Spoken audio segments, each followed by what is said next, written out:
Hey, you guys. I love you guys. The late night Saturday show. You guys are here to milk every laugh out of this bitch. Yeah. So a little about me. I'm a single mom. Oh. All right. I thought you guys looked too happy to be parents. Yeah.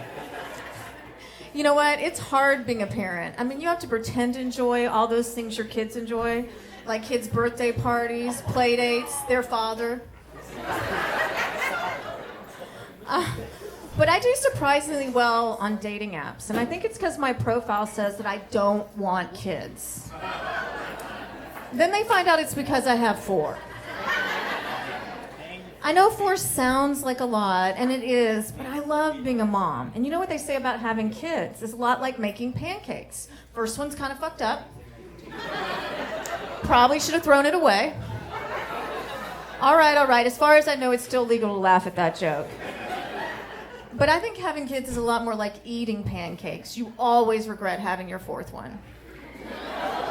Oh. In case you guys were wondering, none of my pancakes like that joke.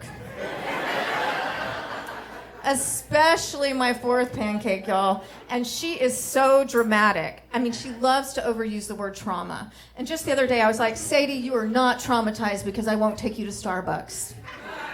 You're traumatized because your mom does stand-up. That's right, you guys. My kids hate that I do stand-up. The only thing worse to them would be if I did porn. But then I was like, at least then I could pay for your therapy. I don't know if it's getting older, but my parenting really has evolved over the years. I mean, we used to sit down at the table and say grace. Now we say fuck it. Even with my older kids, it's really changed. With my 19-year-old son, I used to be like, when are you going to stop smoking weed? And now I'm like, when are you going to come home with weed? And that's, other things have changed too. Like that 4th pancake, I was driving her home from school the other day, and she just started middle school, y'all. And she told me that her sex ed teacher taught them what a blowjob was and even showed them pictures. And I was like, oh my God, I do think she needs to know where babies come from, but I don't think my 12-year-old needs to be contemplating whether to spit or swallow. I guess 12 in LA is like 30 anyplace else. I bought my daughter tickets to see Taylor Swift, and she sold them to go see Tony Robbins. Yeah, actually, I did get her to go see Taylor Swift with me, you guys, and oh my God, Swifties really are so nice and wholesome. I mean, normally if I took my kid to a concert, I'd worry about them getting roofied or ending up in a mosh pit. With Taylor Swift, I was just worried we'd leave born-again Christians. Speaking of cults, are any of you guys... Are any of you guys as obsessed with cult documentaries as I am? I can't stop watching them. There are so many now. And I think it's because, several years ago, I was in a self-help group that actually turned out to be a cult. But in my defense, you guys, I was at a very low point in my life. It's called a sexless marriage. And I had just gotten bangs. Oh, sorry. You rock bangs very well. I apologize. But you know what? People always ask me if there was a lot of sexual exploitation in the cult I was in, and no. But they did engage in excruciatingly long hugs to the point I was like, just put it in already. But you know what? There are cults all around us, you guys. One of my girlfriends just joined a group, and she gives them money once a month. She does backbreaking work, and she even recruits her friends. And I was like, babe, you're in a cult. And she was like, Maggie, it's CrossFit.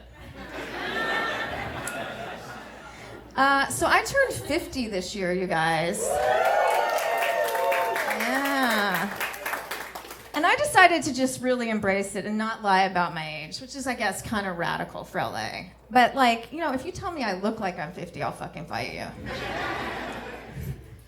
It's weird. When you get to be this age, it's weird. Society sort of deems you unfuckable or something. And it's kind of ironic because you're at the age you're the best you've ever been in bed. I mean, you know what you want, you know how to ask for it, and you know you can't get pregnant. But you know what? I really enjoyed my birthday, because I felt like, I'm still young, I'm still vibrant, I'm still dating 26-year-olds.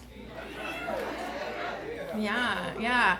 But you know what? It's a little sad dating younger guys because there's always an expiration date. I mean, they're bound to say something stupid, do something insensitive, get grounded.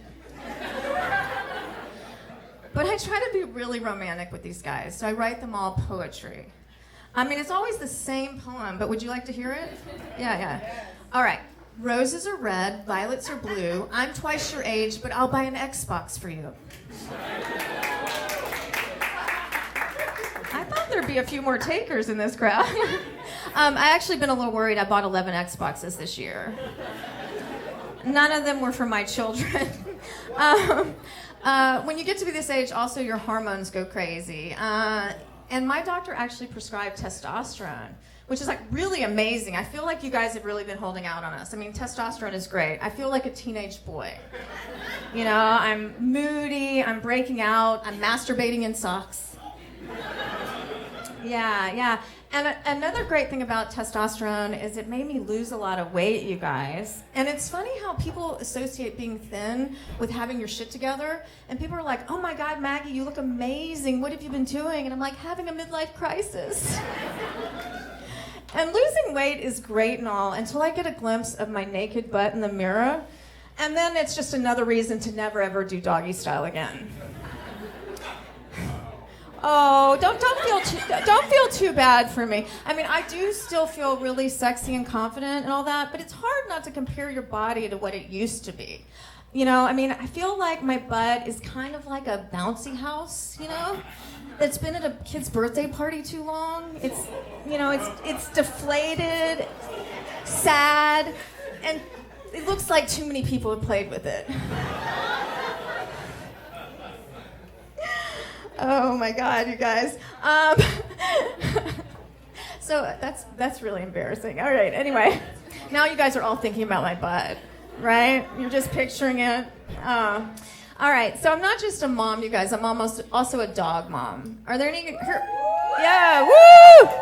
Where are my crazy dog people? Yeah, where are you at? Okay, have you ever had a dog birthday party, ladies? Yeah? You have? Oh, okay. Oh, so cute. Look at that baby. I haven't gone as far as a dog birthday party. But you know what? I did give my Chihuahua a quinceañera. As her adopted mom, I felt like I had to honor her heritage. Yeah. I actually think that my boyfriend is jealous of my dogs, you guys, because you know, I home cook their meals. They sleep in my bed. I actually love them. Yeah, you guys can buy him a drink later. He doesn't like that joke either. But you know what?